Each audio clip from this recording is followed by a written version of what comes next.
आइए हम विराट कोहली जी के साथ बात करने के लिए चलते हैं। विराट जी, आपका तो नाम भी विराट और काम भी विराट। नमस्कार आप सर। दुबई में से आज समय निकाला और वहां तो ये खेल आपका बड़ा तनावपूर्ण रहता है। उसमें भी आपने और अपनी भागदौड़ भरी जिंदगी में अभी जो फिटनेस रूटीन फॉलो करते हैं, मैं जरूर चाहूंगा, देश भी जानना चाहेगा, क्योंकि नौजवान आपको आपकी हर गतिविधि को देखता है, ये आपको कैसे मदद करता है। पहली बात तो बहुत बहुत धन्यवाद सर यहाँ पे हम सबको बुलाने के लिए। एक सब लोगों ने फिट इंडिया मूवमेंट के बारे में बात करी और इसके फायदे इसके लाभ हमको रोज अपनी डेली लाइफ में किसी ना किसी तरीके से दिखते हैं। सबने अपने एक्सपीरियंसेस बताए। मिलिंद जी ने भी बहुत अच्छी बातें रखी। बहुत इंस्पिरेशनल उनका भी काम रहा है, उनकी जर्नी रही है पिछले कुछ सालों में। मैंने भी बहुत ऑब्जर्व किया है। और मेरे खुद के एक्सपीरियंस में सर एक ट्रांजिशन एक्सपीरियंस करने को मिला मुझे कि जिस जिस पीढ़ी में हम खेलना शुरू हुए और जो उस समय खेल की हमारी डिमांड्स थी, वो बहुत तेजी से बदली एक समय के बाद। और मुझे ये एक्सपीरियंस हुआ कि जो एक हमारा सिस्टम बन चुका था, हमारा एक रूटीन बन चुका था, वो हमारे खेल के डिमांड्स के लिए सही नहीं था और उसे बदलना जरूरी था।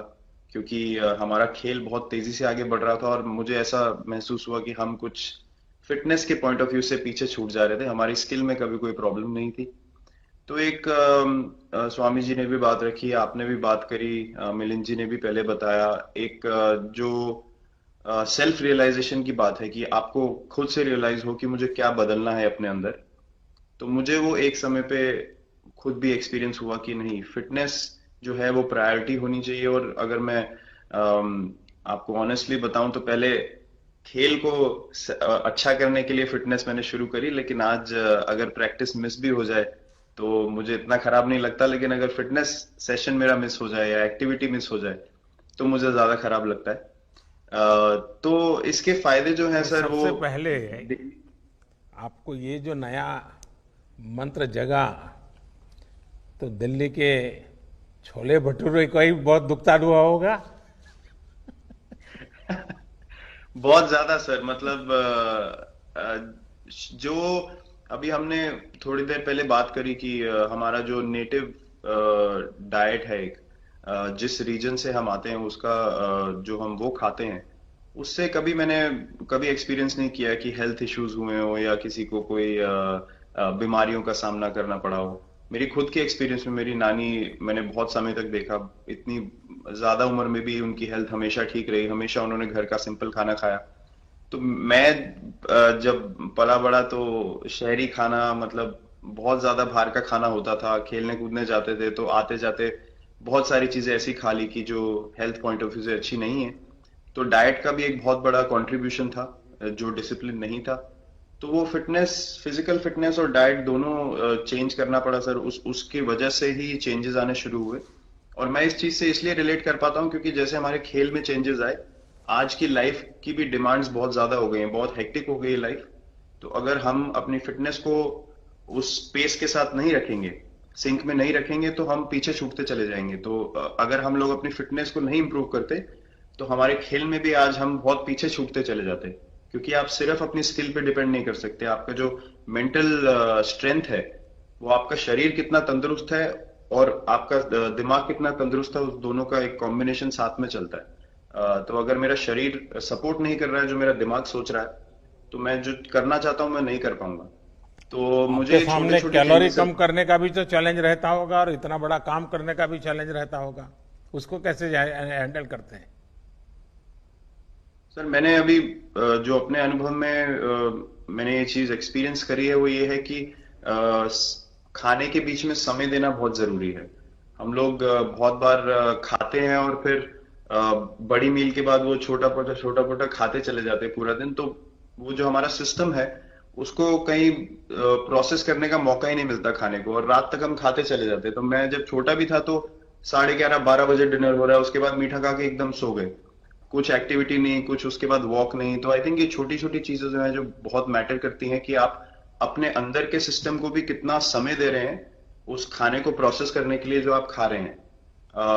तो उसके लिए अवेयरनेस बहुत जरूरी है कि आप किस वजह से कर रहे हैं। आप अपने आप को ओवरऑल फिट रखने के लिए कर रहे हैं या फिर सिर्फ वेट लॉस के लिए कर रहे हैं, जैसे अभी रुजुता जी ने बोला। तो प्रायोरिटी बहुत जरूरी है अपने दिमाग में कि आपकी इंटेंशन ठीक होनी चाहिए, फिर अकॉर्डिंगली आपके रिजल्ट्स भी वैसे ही आएंगे बाहर। मैंने सुना है कि इन दिनों टीम के लिए एक योयो टेस्ट हो रहा है। क्या ये कैप्टन को भी ये योयो टेस्ट करवाना पड़ता है कि आपको छुट्टी होती है? और योयो टेस्ट होता क्या है, क्या क्या क्या करना पड़ता है? सर टेस्ट ये बहुत जरूरी था फिटनेस पॉइंट ऑफ व्यू से। अगर आप ग्लोबल फिटनेस लेवल्स की बात करें तो बाकी टीमों से हमारा लेवल अभी भी कम है, और हम चाहते हैं कि वो लेवल हम ऊपर लेके जाएं। जो एक बेसिक रिक्वायरमेंट है आज की डेट में, हम लोग फोकस करते हैं कि जैसे T20 मैच हो गया या वनडे मैच हो गया, वो एक दिन में खत्म हो जाता है।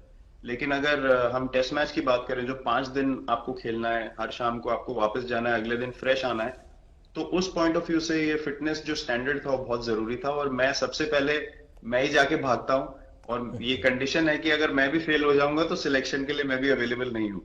तो आई थिंक ये सिस्टम और ये कल्चर सेट करना बहुत जरूरी होता है। और उससे क्या होता है सर, ओवरऑल एक जो फिटनेस लेवल है टीम का बढ़ेगा। जैसे टेस्ट क्रिकेट में हमारा बहुत बार होता है कि आप थके हुए हैं, तीसरे दिन आके आपको, जैसे हमारे फास्ट बॉलर्स हैं आज की डेट में, वो दुनिया में सबसे ऊपर है, तो उनको अगर दूसरे तीसरे चौथे दिन आके वो एफर्ट डालना है फील्ड पे, तो वो डाल सकते हैं। पहले क्या होता था, स्किल हमारे पास हमेशा से रही है, लेकिन शायद जो मैंने आपको बोला वो ट्रांजिशन मैंने जो एक्सपीरियंस किया, हम लोग वो जरूरी समय जो आता है जहां पे शरीर थक जाता है और टीम को आपकी जरूरत है, वहां पे परफॉर्मेंस जो है हमारी डिप हो जाती थी और दूसरी टीम जीत जाती थी।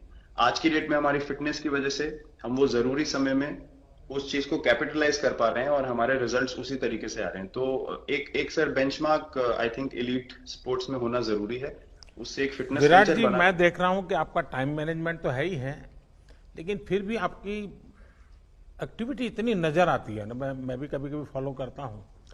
कभी थकान नहीं लगती क्या आपको? सर थकान अगर मैं ऑनेस्टली आपको बोलूं, थकान हर किसी को होती है। अगर आप फिजिकल एफर्ट करेंगे तो थकान होगी, लेकिन अगर आपका लाइफस्टाइल अच्छा है, अगर आप खा अच्छा रहे हैं, अगर आप फिटनेस रेगुलरली कर रहे हैं, आपकी रिकवरी अच्छी है, तो आपकी स्लीप अच्छी है, स्लीप पैटर्न्स अच्छे हैं, तो आपकी रिकवरी तेज होगी। तो अगर मैं थक रहा हूं और 1 मिनट में मैं दोबारा रेडी हो जा रहा हूं, तो वो मेरा प्लस पॉइंट है। तो आई थिंक वो मैंने एक चीज एक्सपीरियंस करी जो बहुत जरूरी हो जाती है। आपका ओवरऑल लाइफस्टाइल कैसा है उसके ऊपर बहुत डिपेंड करता है। विराट जी, बहुत अच्छा लगा मुझे, और मैं आपको, अनुष्का जी को और आपके दोनों के परिवार को निकट भविष्य की शुभ घड़ी के लिए बहुत बहुत शुभकामनाएं देता हूं। धन्यवाद sir, thank you so much.